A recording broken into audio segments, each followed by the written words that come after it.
Olá, paz e bem para o teu coração, para a tua vida e para o teu espírito. Inversão de valores é o tema. Poderemos até dizer assim, que mundo maluco é ou não é? O que deveria ser valorizado é trocado pelo nada. O mundo onde a razão vem com força para nocautear a verdade, a fé, o amor, sentimentos e gosto.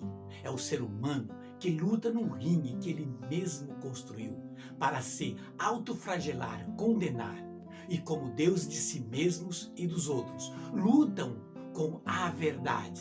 Tem ela como inimiga, pedra de tropeço pelas suas vaidades e busca do ser, poder e de posse.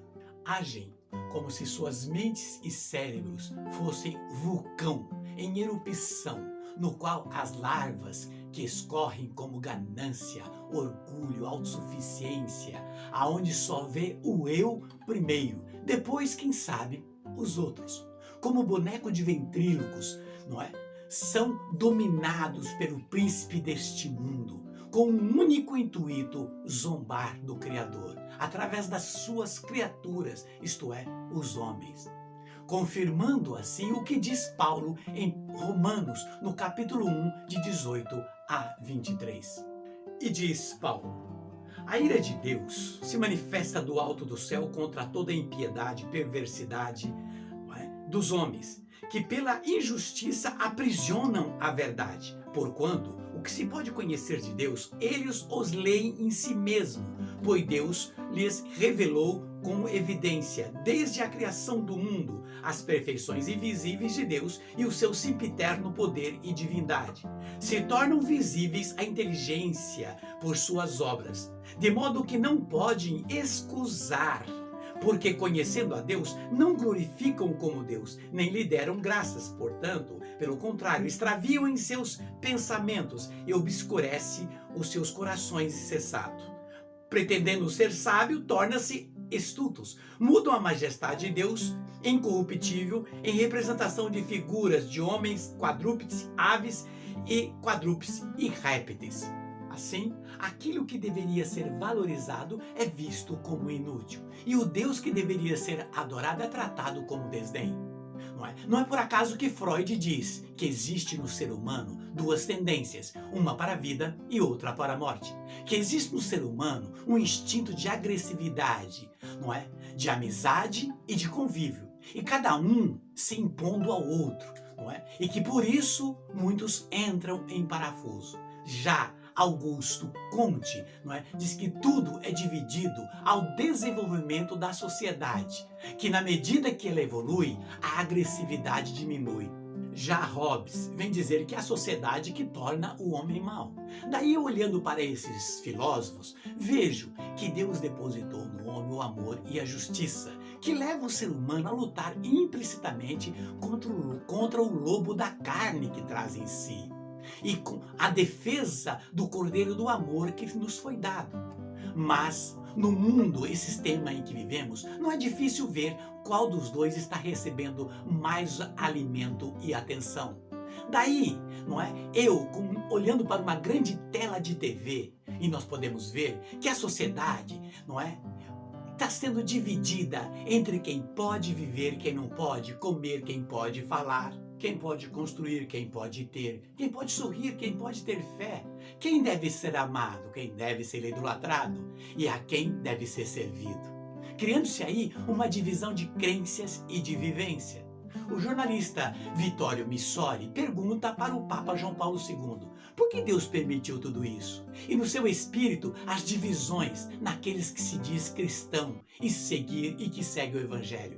Para essa pergunta, não é? O Papa diz: há duas respostas. A negativa vê a divisão, o fruto amargo do pecado, não é, do cristão. Já a segunda, não é, no segundo momento, podemos ver o lado positivo, que é gerada pela confiança daqueles que tiram o bem até mesmo do mal, das fraquezas humanas. Por isso, não poderia ser, não é, que as divisões tenha sido também um caminho que levou e leva a igreja a descobrir as múltiplas riquezas contidas no Evangelho de nosso Senhor Jesus Cristo. não é? Que talvez essas riquezas não poderia ter vindo de outra forma, não é? Daí uma visão geral, disse o Papa, pode-se afirmar que para consciência humana e ação é significativo que o Espírito Santo, na sua condescendência divina, não levou isto em consideração, não é? Para que o ser humano encontre a unidade através da pluralidade, não é? Para aprender, reunir na única e verdadeira igreja. Daí, eu vendo esta reflexão do Papa, me volto para o que Paulo diz na carta aos Efésios, no capítulo 2, versos 14. Porque é Cristo a nossa paz que une os povos e quebra os muros da inimizade. Daí ainda eu penso que é momento de parar, repensar, não é? Nossos conceitos de ser vivente e dependentes da força divina que move todas as coisas à verdade. E esta é a mesma força que pode mover o homem para o encontro consigo mesmo. Ela pode nos fazer parar de valorizar o que nada significa e não nos edifica. Bem como as pequenas ofensas, perturbações, egos, orgulhos, vaidades, etc. e por aí vai. Esta é a razão do porquê o lobo felino leva muitos à loucura. Por isso, sermos prudentes na vida sim, não é? Mas ter medo da vida jamais. Entendendo nós que Deus é muito mais do que nós podemos imaginar. Aí eu digo, o mundo é maluco? Sim. Tal qual como o príncipe deste mundo, como disse Jesus. Mas tanto você, eu, nós, somos a preciosidade do grande Criador, não é verdade? Daí podemos achar o caminho, não é? E reconhecer nosso valor e o valor dos outros que caminham conosco, para sermos um bom condutor das nossas próprias vidas. Pensemos nisso. Buscamos a paz e a felicidade num bom caminho como um bom soldado. No mais, um beijo no teu coração e até o próximo.